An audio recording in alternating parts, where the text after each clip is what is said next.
আমি বঙ্গবন্ধু কন্যাকে সরাসরি বলেছি যে আপনি চারপাশে গোবর ছড়িয়ে রেখে পদ্ম ফুলের স্বপ্ন দেখছেন, বলে করবোটা কি? ব্যাপারটা তাই হয়ে গেছে।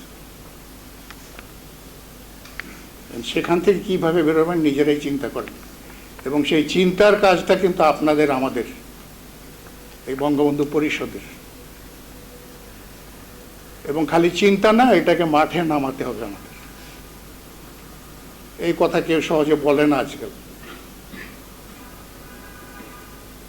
লোকে বলে না কিছুটা চর্বি জন্মালে পারে গায়ে, তখন কথাবার্তা বদলে যায়। আমাদের কিছু চর্বি জন্মাইছে, এতে কোনো সন্দেহ নাই, এবং এই 15 বছরে তো অবশ্যই জন্মেছে। সেই চর্বি ত্যাগ করে আমাদের নামতে হবে। আমি যদিও কথাটা খুব সরাসরি কথা আর কি, আপনারা জানেন রিজভী কয়েকদিন আগে বলছে, আমি পড়েই দিই নিউজটা।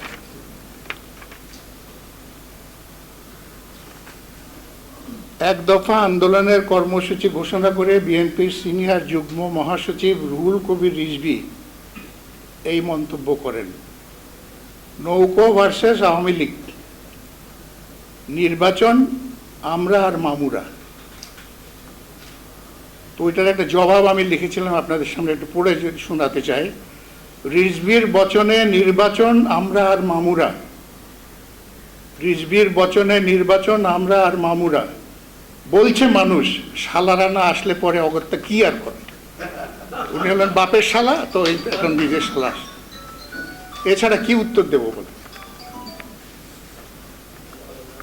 আসলে কিন্তু আমাদের ওই ঠান্ডা টুন্ডা মার্কেট চিন্তা ভাবনাগুলো বাদ দিয়ে দেন। এটা বাদ দিয়ে যদি আসতে পারেন, ডেফিনেটলি এই দেশ আমাদের, কারো বাবার সাধ্য নাই এই দেশ আমাদের হাত থেকে বের করে নিয়ে। কিন্তু আমাদের ওইভাবে অ্যাক্ট করতে হবে, ওইভাবে অ্যাক্ট করতে হবে। আমি এইটুকুই খালি আপনাদের কাছে বলার জন্য দাঁড়ানো। আশা করি যে আপনারা সবাই চিন্তা ভাবনা করেন, করে চলেন কিভাবে কি করা যায়। নির্বাচনে যদি কোনো সাহায্য সহযোগিতা সরাসরি করা যায় তাও চেষ্টা করতে পারি, আমরা কোনো আপত্তি নেই। বা পেশাজীবী বুদ্ধিজীবী হিসাবে যদি আমরা কোনো ধরনের করতে চাই সেটাও করতে পারবেন, কারণ বঙ্গবন্ধু কন্যা জননেত্রী শেখ হাসিনা, উনি অন্তত আর কেউ গার্জেন নাই বাংলাদেশ অ্যাকসেপ্ট হার, এইটা মনে রাখেন। আর বাকি সব ভাই বন্ধু যা বলেন সব দেখা হয়ে গেছে। আমার মাঝে মাঝে ইচ্ছা করে যে পুরো কাহিনী বলে যাই, বললে অনেকে মুখ দেখাতে পারবেন। I have seen everybody. এখানে সততা নির্বাসনে চলে গেছে।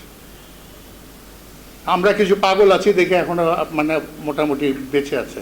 আপনাদের মুখটা অন্তত, আপনাদের মাথাটা উঁচা করে রাখতে পেরেছি।